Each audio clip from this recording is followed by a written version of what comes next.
Francesca, a Jewish girl, was born in Warsaw in February of 1917. A beautiful future ballerina and one of the most beautiful women of that time. Since her childhood, Francesca was gifted with graceful plasticity and was sent to the Irina Prusecka dance school, where she was immediately distinguished as one of the most talented pupils. In addition to her undeniable talent as a dancer, with both classical and contemporary repertoire, Francesca grew up to be a very beautiful girl who was foreseen to have a great career future. Today on X War History, we are gonna tell you about Francesca Mann and her story. For a future dancer, appearance is an important part of her success, and Francesca was a phenomenal dancer. Everyone recognized her as one of the most promising Polish beauties. But like the destiny of millions of other people, the war changed everything. On September 1st, 1939, Germany attacked Poland, and from then on, all her splendid hopes were in the past. World War II had begun.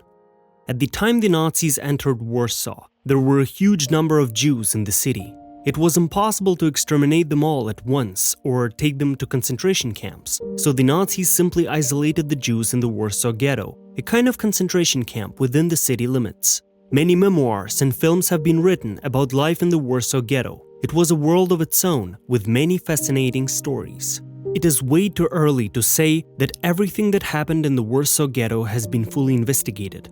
There is still a lot to speculate about. There are different points of view as to what the resistance was like or how the Jewish collaborators acted. It was an extremely dangerous time. Lives of Jewish people in the Nazi occupation was not worth anything, and one should not immediately classify those Jews who were merely trying to survive their total extermination as betrayers and collaborators.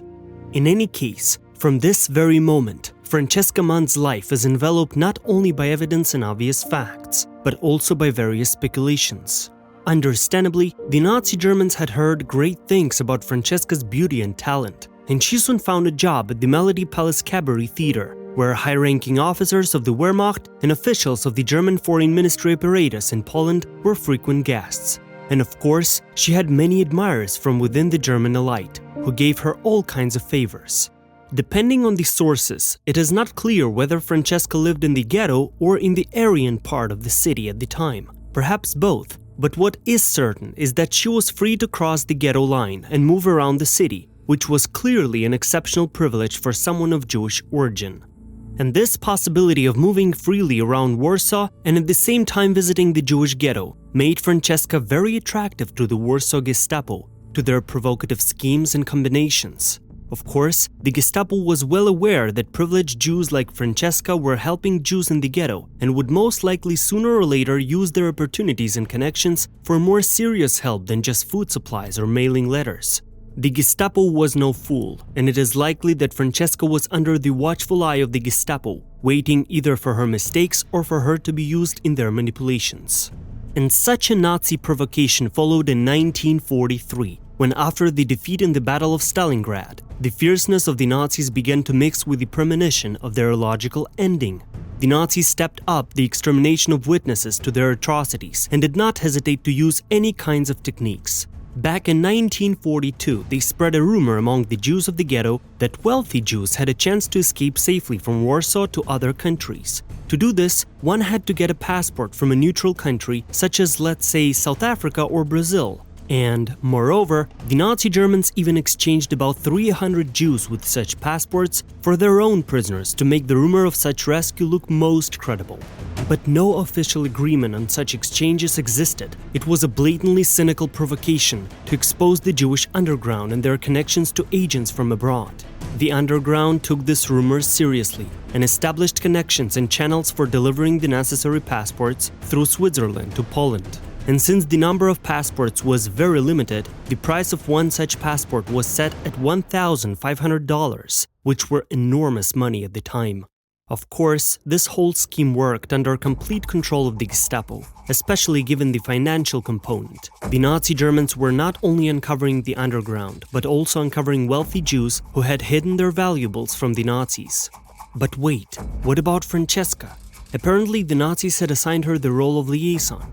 Not knowing what the Gestapo was up to, she delivered goods from the ghetto in exchange for passports, which she then brought back to the ghetto.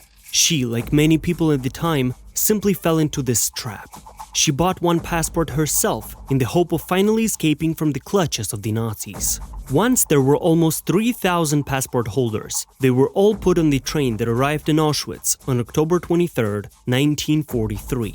On stepping off, the victims did not know where they had been taken. They were met by an official of the foreign ministry, in fact the head of the camp guard, Francesca, and smiling cheerfully, told that they had arrived at the border with Switzerland, and that just before they were sent across the border they should all be disinfected and take a shower, so to speak, to wash off all the dirt which they got onto themselves during the journey.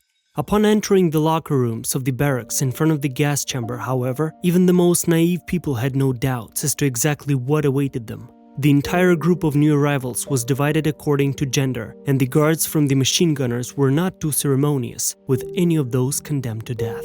Everyone was ordered to undress. Those who refused were mercilessly beaten. Cries and pleading could be heard from the barracks. What follows is only a rough recreation of the events. In the panic and terror of what was happening, Francesca Mann finally realized that her hopes for rescue were in vain, that it was all over, that these were her last moments of life. Were there even thoughts in her head of her brilliant career as a ballerina, of fame and a beautiful future which had to await her and which she had once been given? We doubt it.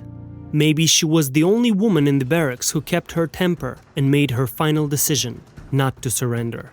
Maybe the Nazis were aware of who was in front of them and were admiring the beautiful body of the belly queen one last time. And Francesca took advantage of this particular moment of opportunity of her beautiful body to seduce the guards. Otherwise, there is no way to explain the fact that a naked unarmed woman caught them unprepared. At one point, 3 surgeons, including the notorious sadist Schillinger, were standing beside her at once. These bastards stood beside her, enjoying their power and the opportunity to see Francesca's beauty last, were captivated by her enigmatic smile and did not notice how coldly and calmly she assessed the situation. For her last dance, Francesca chose Feldfebel Quakernack. He was the closest out of all 3 to her. He was notably relaxed and, most importantly, he had his holster unzipped, with the handle of his pistol shining in it. Francesca took off one shoe first, and smiling enigmatically, began to take off the other. Fascinated by the exquisiteness of her movements, the Nazis stood as if they were standing still, and suddenly, with one sharp movement, Francesca struck the sharp heel of her shoe in Quakernack's face, and he bent over in pain. In the next instant, Francesca snatches his pistol from its holster and fires twice at Schillinger, who is standing nearby. Then she shoots the 3rd time at Senior Field Lieutenant Emmerich. In those seconds, it all changes in these barracks. The naked women instantly took advantage of the chaos and attacked the guards, biting off some of their noses and pulling the scalps off of someone. Basically, it was a real riot of unarmed, doomed women, organized by Francesca. The entire Nazi German security jumped out of the barracks. These statements differed further. According to one account, all the women were locked in the barracks and shot right through the doors and walls. According to others, the women were taken outside and shot there, and then burned in the furnace. Francesca herself, according to one version, killed herself with the same pistol. Senior Feldfebel Emmerich survived, but was left disabled. Feldfebel Quakernack was hanged by court order in 1946. Thank you for watching this video. Subscribe to X War History channel and also leave a like.